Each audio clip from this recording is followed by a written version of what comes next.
Morning everyone, আশা করি তোমরা সবাই খুব ভালো আছো। তো আজকে হচ্ছে সোমবার, আর আজকে হচ্ছে আমাদের একটা স্পেশাল ডে। আর কি বলবো তোমাদেরকে, আমার চোখ মুখ দেখছো, শরীরটা ভালো নেই। কালকে হঠাৎ করে শরীরটা খারাপ হয়ে গেছে আমার। তো কী বলবো তোমাদেরকে, দেখো সকাল সকাল আমার হাজব্যান্ডকে পেয়ে গেছে এখন। সকাল সকাল দেখো আমি একটা জুস খেয়ে নিচ্ছি। এটা হচ্ছে হলুদ আর রয়েছে আমলকি। তো এটা আমার প্রত্যেক দিন আমার হাজব্যান্ড আমাকে করে খাওয়ায়, আর যেটা মানে কি বলবো, কষ্ট করে আমাকে খেয়ে নিতে হয়। শুধু আমি না, আমার শাশুড়ি মাও খান, আর এবং আমার হাজব্যান্ড, তিনজনই আমরা প্রত্যেকদিন সকালে খাই। আর আমরা রবিবার দিন চলে গিয়েছিলাম শিয়ালদা।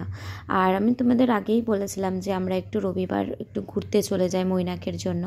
তো আমার হাজব্যান্ড সেদিন বললো যে চলো শিয়ালদাতে আমরা কিছু বাজার করে নিয়ে আসি, আর বাবুরও একটু ঘোরা হয়ে যাবে ট্রেনে করে। তো সেই জন্য আমরা শিয়ালদা চলে এসেছিলাম, আর অনেক কিছুই বাজার করেছি, আর সেইগুলো ক্লিপ আর আমার নেওয়া হয়নি, জানো তো, আমি ভুলেই গিয়েছি। আর শিয়ালদা স্টেশনটা আমি প্রথমবার এসেছি, আর খুব ভালো লেগেছে আমার এই শিয়ালদা স্টেশন।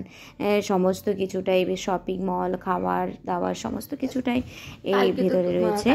মানে একটু আগে তোমাদের তো দেখালাম যে কালকে আমরা গিয়েছিলাম শিয়ালদা, মানে রবিবার, বাজার টাজার করে নিয়ে এসেছি। মানে কি বলবো, ফেরার পথে এতটা শরীর খারাপ হয়ে গেছে না আমার, মানে রাত আর আমি কিচ্ছু ভিডিও করতে পারিনি। মানে বাজার করতে করতেই শরীরটা খারাপ লাগছিল, মানে এত শরীর খারাপ হয়েছে আমি আর ভিডিও করবো মানে।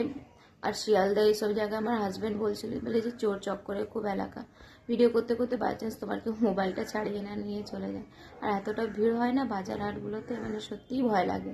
তো সেই জন্য আর কিছু মানে ভিডিওই করিনি। তো সবটাই তোমাদেরকে শেয়ার করবো যে কী কী কিনেছি। আর কেনা বলতে কিছুই নয়, আদা রসুন পেঁয়াজ এগুলো নিয়েছি, একটু সস্তায় পাওয়া যায়। আর আর কিনেছি হচ্ছে ওই কি বলে ওটাকে, মাশরুম নিয়েছি, কর্ন মানে ওই ভুট্টা একটু নিয়েছি, মিষ্টি ভুট্টা যেটা বলে, সুইট কর্ন। আর হচ্ছে তোমার আর কি নিলাম, লঙ্কা টঙ্কাই নিয়েছি, বিশেষ কিছু নিইনি। দেখো সকাল সকাল এখন বাড়িতে চলে এসেছে আমাদের বাড়িতে ভেটকি মাছ। আর প্রথমবার জানো তো আমি এই মাছটা খেতে চলেছি। আগে আমি শুধু নামটাই শুনেছি। আর একটা না অন্য একটা গ্রাম থেকে লোক এসেছে, ওইখানে দেখো প্রচুর লোক নিচ্ছে। প্রথমে আমাদের বাড়ির সামনে বসেছিল, তো একটা লোক বললো তুমি ওইখানে যাও। ওখানে গিয়ে দেখি তাড়াতাড়ি ও সব বিক্রি হয়ে গেল। এই যে বসে রয়েছে, থ্যাংক গড আমার হাজব্যান্ডটা মানে সমস্ত বাড়ির কাজগুলো করেই দিয়েছে। দুপুরে যা রান্না বান্না রয়েছে, কালকে যে রান্না বান্নাগুলো ছিল ওটা দিয়ে আই থিঙ্ক দুপুরবেলা খাওয়া দাওয়া হয়ে যাবে আমাদের। তো চলো সারাদিন আজকে কি কি করছি সবটাই তোমাদের সঙ্গে শেয়ার করব এই ভিডিওতে। তো চলো সবাই শেষ পর্যন্ত ভিডিওটা দেখতে থাকো, আশা করি তোমাদের ভালো লাগবে। সকাল থেকেই তো একদম যেন সেই বিছানার মধ্যে মাথা গুঁজে পড়েছিলাম, এখন একটু সুস্থ লাগছে, ওষুধ টষুধ খেয়ে ভালো আছি। দাঁড়া যাচ্ছি। এক হচ্ছে বাচ্চা, এক হচ্ছে নিজের শরীর খারাপ, তো তার মধ্যে সমস্ত কিছুটাই করতে হচ্ছে এখন আমাকে। তো চলো সবটাই করছি এখন, কখন আমার হাজব্যান্ড আসবে জানি না। তো সোমবার দিন তো ছিল ছোট সংক্রান্তি, যেটা আমাদের ভাষায় আমরা বলে থাকি রুঁডো। তো ছোট সংক্রান্তি ছিল, তো সেই জন্য আমাদের সেদিন পিঠে করতে হয়, মানে পূর্বপুরুষদেরকে পিঠে এবং সঙ্গে আমাদের যে পানীয় জাতীয় যে থাকে সেই জিনিসটা দিয়ে আমাদের অর্পণ করতে হয় আমাদের ধর্মে যেটা রয়েছে। তো সেই জন্য দেখো আমি অনেক সবজি টবজি কেটে নিয়েছি, পিঠের সমস্ত কিছু সরঞ্জামগুলো আমি রেডি করে নিয়েছি। আমি বিশেষ করে আমাদের যে জেল পিঠে যেটা বলে বাংলায় মাংস পিঠে, যেটা আমরা বানিয়ে থাকি, তো সেই মাংস পিঠেটা আমরা মাটন দিয়ে করেছিলাম। আর অ্যাকচুয়ালি আমাদের তো অনেকেই এটা শূকর মাংস দিয়েই করে থাকে, কিন্তু আমরা শূকর খাই না, আমি আমার হাজব্যান্ড বলো, আর আমরা খাই না শূকরটা। তো সেই জন্য আমরা মাটন দিয়ে আমাদের পিঠেটা বানিয়েছিলাম। অ্যাকচুয়ালি কি জানো তো, এই পিঠেগুলো যখন আমি তৈরি করছিলাম আমার বেলপাহাড়ির কথা খুব মনে পড়ছিল। মানে সেখানে আরও মানে আনন্দ করে সেখানে বানাতাম। সেখানে আমাদের কাঁচা পাতা থাকতো, মানে শাল পাতাটা।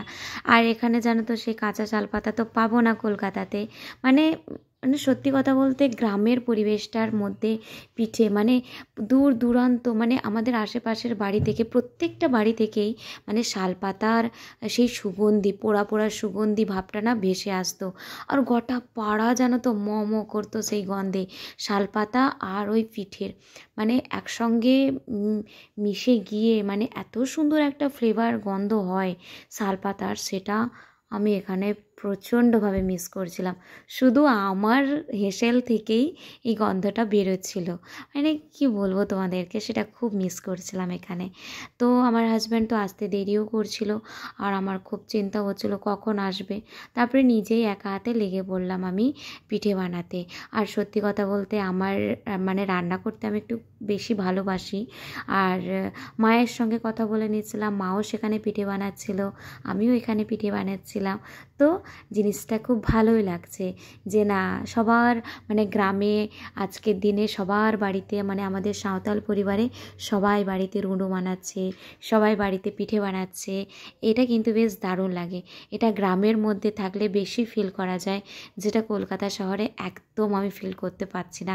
জানি না বড় সংক্রান্তিতে কি করব, কিন্তু চেষ্টা করব গ্রামেরই মতো শহরে পারবো না জানি সব গ্রামের মতন মানে সংক্রান্তিটা পালন করতে। মানে সাকরাত যেটা বলে আমাদের সবথেকে বড় পরব আমাদের সাঁওতাল জাতিদের, সেটা হয়তো গ্রামের মতো করতে পারবো না, কিন্তু চেষ্টা করব গ্রামের মতো শহরে পালন করার। বাজার থেকে কিনে আনা শুকনো শালপাতাটাকে প্রায় 5-6 ঘন্টা ভিজিয়ে রেখেছিলাম, তারপরে গিয়ে ইউজ করতে পারছি। আই থিঙ্ক সামান্য একটু ফ্লেভার পেয়েছি, সামান্য মানে প্রায় 100%-এর মধ্যে প্রায় 60% ফ্লেভারটা পাওয়া গিয়েছে এই পাতা থেকে। কিন্তু সেই কাঁচা পাতার মতন সেই পিঠের স্বাদ মানে সেই কাঁচা পাতা আর পিঠের মধ্যে এই ব্যাপারটা যে মিক্স যে ব্যাপারটা ওটা কিন্তু অতটা সহজে পাওয়া যায় না। তো যতটা চেষ্টা করেছি এভাবেই আমি আমার পিঠেটা তৈরি করার চেষ্টা করেছি। সবজি আর মাংস দিয়ে এই স্পেশাল পিঠেটা কিন্তু আমি আমার মামি শাশুড়ির কাছ থেকেই শিখেছিলাম, আমার ছোট মামি শাশুড়ি। তো আর আগে আমার মাও করেছে, আমার মায়ের কাছে খেতাম শুধুমাত্র চাল গুঁড়ো দিয়ে মা করতো পিঠেটা, মানে মশলা টশলা আর চাল গুঁড়ো দিয়েই পিঠে করতো, আর মাংসটা তো থাকতোই। আর এই যে সবজি টবজি দিয়ে এটা আমি আমার মামি শাশুড়ির কাছ থেকে শিখেছি। আর এই রেসিপিটা কিন্তু আমি তোমাদেরকে মনে হয় আগে কোনো ব্লগে শেয়ার করেছিলাম, কিন্তু না মনে হচ্ছে নাও হতে পারে। আমি তোমাদেরকে কিন্তু নেক্সট কোন একটা ভিডিওতে আমি তোমাদের এই জেলপিঠা রেসিপিটা শেয়ার করব। সত্যি কথা বলতে আমাদের এই মাংস পিঠেটা যে এত টেস্টি লাগে না খেতে, মানে কি বলবো তোমাদেরকে। আর এই যে মাংসগুলো আমি এভাবে দিচ্ছি না, আগেও আমি চাল গুঁড়োর সঙ্গেও কিছু মাংস মিশিয়ে দিয়েছি, কিন্তু আমার হাজব্যান্ড বলে যে আমি যেন প্রত্যেকটা বাইটে যেন একটা করে টুকরো মাংস পাই। আর সব থেকে হাসির ব্যাপার হচ্ছে আমাদের মৈনাক এটাকে কখনো জেল পিঠেও বলে না, মাংস পিঠেও বলে না, ওর কাছে এটা হচ্ছে পিৎজা।